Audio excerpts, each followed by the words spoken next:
Welcome. My name is GretaThomas, and I'm here to present my conference poster to the Deputy Commissioner for the Program Services within New York State Department of Corrections. The title of my presentation is Incarcerated Individuals: Overcoming Information Needs and Barriers. This is a class project within the Library and Information Sciences program at the Graduate School of Education, University at Buffalo. Let's get started. Information access for incarcerated individuals is severely restricted and fraught with barriers. This population tends to have specialized needs that, when not met, often result in unsuccessful rehabilitation and reentry assimilations. With better access to education, training, and information, research has shown a higher degree of successful outcomes upon release.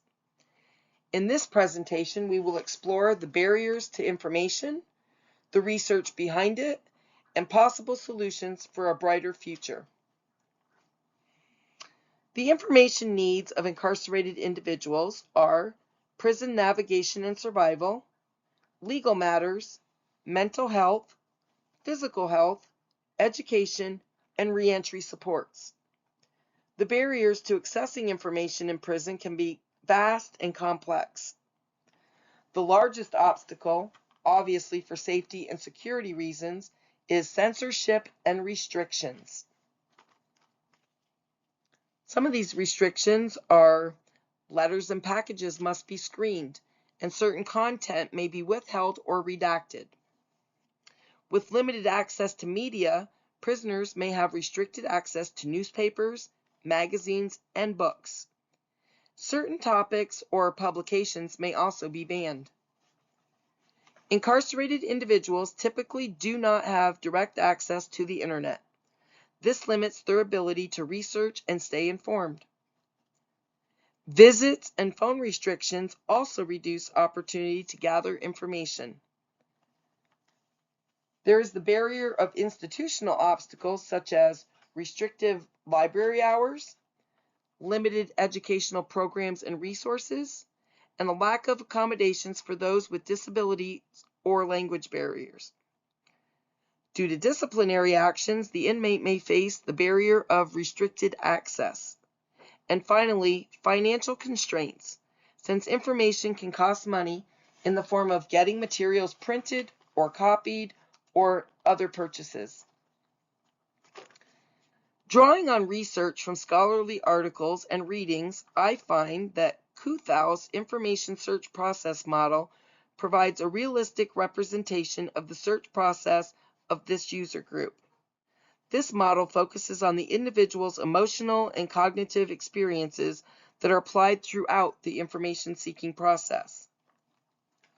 The premise of this model is that people seek information in a series of stages, often in no certain order, and that emotions and thoughts influence behavior. The stages include initiation of task, selection, exploration, formulation, collection, and presentation. Throughout all stages, inmates are motivated to gather credible information as it will benefit them in ways such as their survival in prison, help them reach rehab goals, or even help with self-advocacy while incarcerated.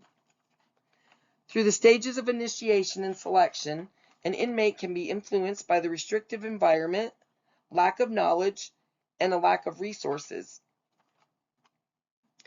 During the exploration stage, an inmate may be looking for information on legal resources to maybe help him appeal a sentence. He's exploring his options on where and how to find the information as he asks questions in the prison library, or talks to other inmates, or looks for books and documents. As information is gathered, he starts to narrow his focus. He's starting to formulate a clearer idea and approach to his need. This is the formulation stage. The collection stage is where he knows what he needs and he's seeking specific information. And finally, the presentation stage. This is where the findings all come together and are presented by using the information.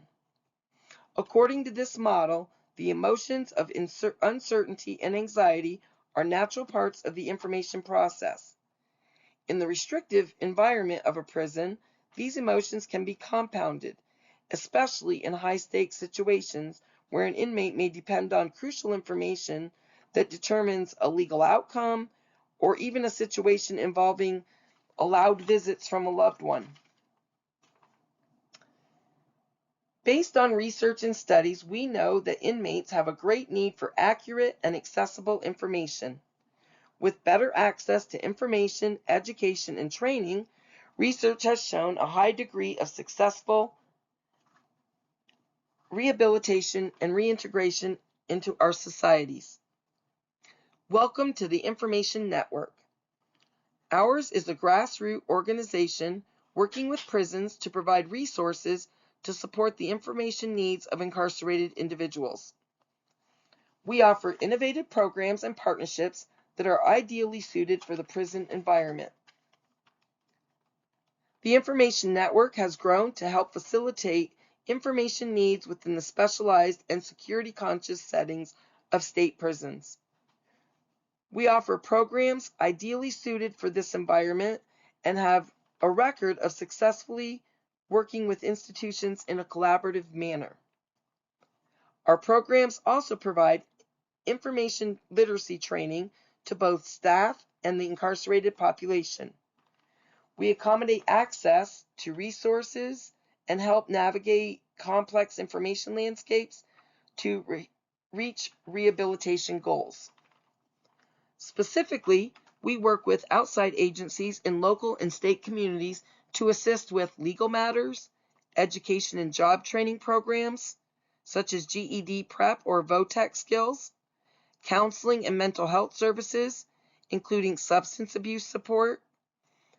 We provide support groups for specific issues such as domestic violence and PTSD.